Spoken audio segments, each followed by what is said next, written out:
Do you have a favorite song or album right now? Who am I listening to? Well, for example, like I said before, I like different genres. And for me, there's an album that I keep on going back to by a band called Breach. Breach were from Sweden, I think, and they split up years ago. And they are one of the most underrated bands. They're very heavy, they're very angry, but they are some of the most invigorating music that makes me feel more alive than a lot of music that I've heard in recent years. And it's funny, when I first heard their album, it's called It's Me God, and when I first heard the album I thought it was okay, and over the years I keep on going back to it and I keep on going back to it, and now when I want that feeling of just, when I want the hairs to stand up on my, you know, on my neck, on my body, when I want to feel something visceral, it's that album. And to me it's complete genius. And it won't be for everybody, but even if a few people could check out that band, I would highly recommend it. Do you have a favorite song? Do you like to play live, or do you like to play every song? Well, there's a song that we have called The Final Hour, and The Final Hour was intended to be a kind of experiment in the most extreme we could go. So it is the most minimal to the biggest explosion we could do. And it's fascinating to play that song in front of people that have never seen it before, because inevitably it's so quiet that people who haven't heard it before lose interest, because it's not the Ting Tings, it's not Jennifer Rocket or whatever her name is, and you know, it's not that. It's not like, hey, you know, let's have a party. It's very quiet, it's very minimal, and then halfway through it really kicks off.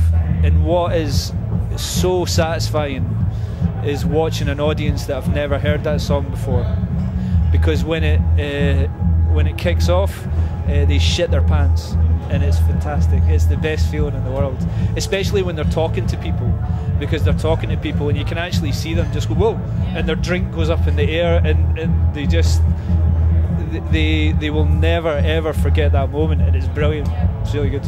What are the plans for the future? Do you write a new album, and do you have any songs now written? Or? We played 2 new songs tonight in the set today, and we have about 8 or 9 songs that are fully demoed. We're going to try and write another 8 or 9 songs to hopefully start recording next summer. And I'm always I would never ever want to put out anything that was we call it half-arsed, but anything that you don't put 100% into. So when it comes out next year, it will be everything we intended it to be, and I'm really excited about it.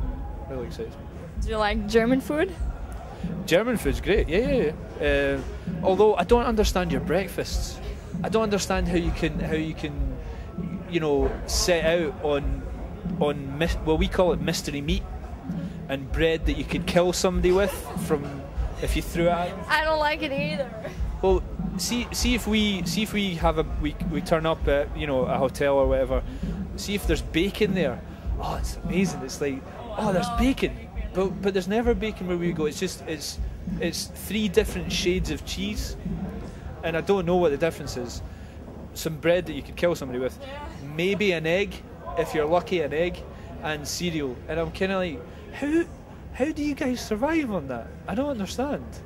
I don't understand it either. I just love bacon and eggs and toast bread, but not the German bread. Yeah, it's dangerous. It really is. But no, apart from that, no, it's all good. And the catering here is fantastic. One last question. Do you have any advice for young musicians? Don't start. No.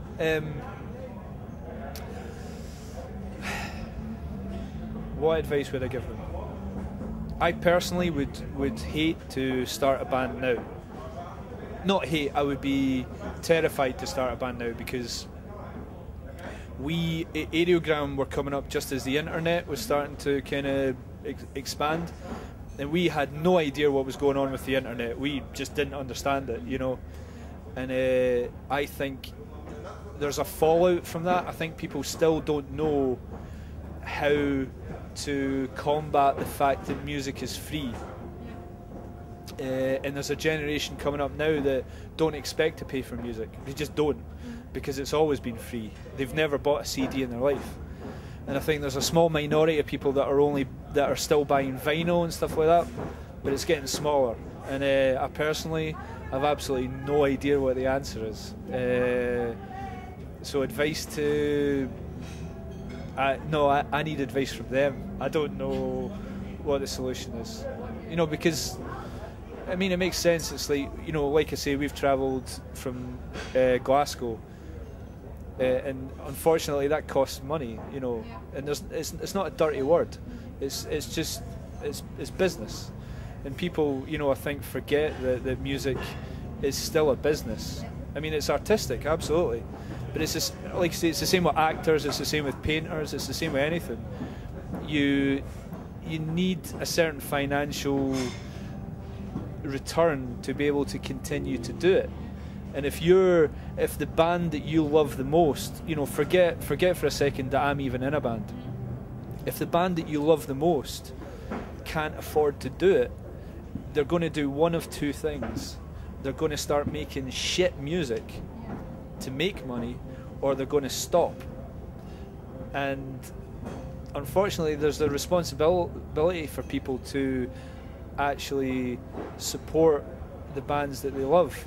But I understand that this is a completely dangerous area for me to start talking about, because it's so misunderstood and it's so fiercely fought that I wouldn't even want to dip my toe in it, but I already have. But I would say that there's a real misunderstanding.